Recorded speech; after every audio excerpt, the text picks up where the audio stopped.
How you all doing out there? Hope you're doing well. Notice I've got a little compadre with me on this video. Now I'm going to be putting some pictures in. It's a wee bit different today because I'm talking about iPhones in general and Apple, and it was something that occurred last week before. I was running an iPhone 10 on 14.2.1 iOS. That's the version that the phone's running. Battery health was 100%, and the phone was running great. But I noticed that the update to 15.3.1, I think it is, was out. And the reason for that was there was a vulnerability in Safari. So I thought, oh, that sounds dodgy. And I actually read up about it. Not every update is worthwhile doing, but this one happened to be worthwhile doing. Trying to cut a long story short. So anyway, updated the phone overnight to 15.3.1. Phone ran great. Phone was brilliant. Everything was going great. Till I checked my battery health. And it was saying service.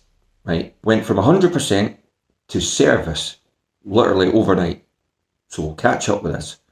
And we'll get to the bottom of it. I said to myself that my battery life after an update went from 100% battery health to service.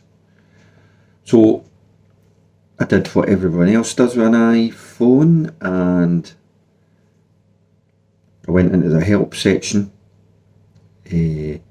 phoned them on the iPhone through to their help centre, spoke to them at great length, explained what had happened. They said that I would need to pay for the repair because it was out with the factory warranty stroke Apple Care, which I didn't have. Fair enough. They then said it was £69 to change the battery. They did a diagnosis on it, and they said it was definitely the battery that was faulty due to the download of the hardware data, which kind of put my mind at ease. But then I still thought that's odd because it was just after the software update, and it went from 100% below 75% to come up service. So I thought that's really odd. And I was still getting 6 hours screen on time, so that still was weird. But anyway, as you know, or you maybe don't know, but Apple have started coding everything. So they code the battery, they code the screen, they code the Face ID or the fingerprint reader. They code everything. So unless you take it to an authorised Apple dealer, you can run into issues with like replacement parts, not syncing up right, not working right, screen brightness issues, battery life issues, battery health issues, because you get messages like it's a non-official Apple screen or non-official Apple battery. We can't guarantee that what they say that they can't verify. Usual. So what they're doing is they're locking down repairs to authorised Apple dealers. Part of me says, well, I suppose, most people keep a phone for 2 years, then they change it because it's like a 2-year contract. But then there's the other people that are using used phones, and that kind of locks you down to all these Apple authorised repairs, and they take so long to do and they're so expensive to do as well. So Apple's quite probably within the rights to code all this stuff up and make it as hard as possible to actually repair. Apple did mention that under consumer law, because consumer law protects you in the UK, and that was like, well, if you can prove that it's a hardware issue, phone's only a year old, then there's ways to claim back the money for the battery, such like.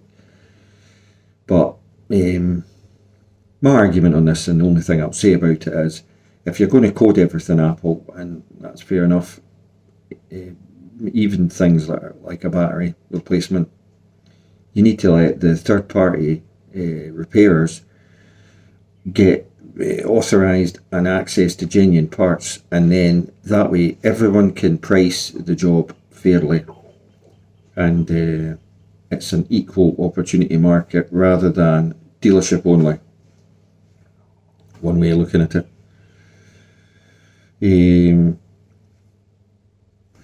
I watched the Apple live event like everyone else and was really disappointed by the Apple SE3 edition. Yes, the internals are out of this world, blazing squad, A15 Bionic chip, etc. 5G, sounds amazing. Battery slightly upgraded, although you speak to Mr. Who's the Boss and all the rest of them that are talking about this KBMG, all of those batteries still just creeping through a day. If you use heavy juice, it's a goner. So Apple's missed a boat there, because apart from anything else, the SE3 looks like if you went like that with an iPhone 6 from back in the day.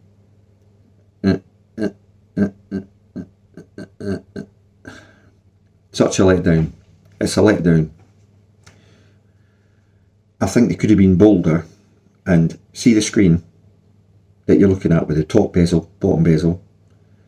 Why didn't they go for something really outrageous and keep the fingerprint where it is, but make it full screen? Okay, you'd have the dot for the fingerprint there and the dot for the camera there, or keep the black bar at the bottom but have screen all the way to the top, earpiece and the camera where we cut out, and that way they could have had the S3 out there before the new iPhone 14s get released, which are meant to be kind of going notchless, but maybe no, we don't know. But Apple could have experimented a bit more, I reckon, and pushed the boundaries rather than just like, well, we'll just use up all the screens and bodies from iPhone 8s and keep it looking the same. And then they put it up 30 quid. That was another kind of, it's like, because it's an iPhone doesn't mean you're going to buy it just because it's an iPhone. I think Apple just aren't brave enough. They aren't like break the mold type company. They just want to keep it the same all the time. And the iterations of iPhones feels the same in the hand. They never push it to something that you go, wow. But that's just Apple for you. You could call them middle of the road. Everyone knows iOS software. Anywho, yeah, that's my kind of look at the whole Apple package that you get, which you could argue is a lot better than most out there. You've got to really go looking at Google and the Pixel line to get as good aftercare stroke contact ability to get anywhere close to it, right? So thanks for watching. Make of it what you will. But is Apple watching you and listening and keeping you on their radar? You bet they are.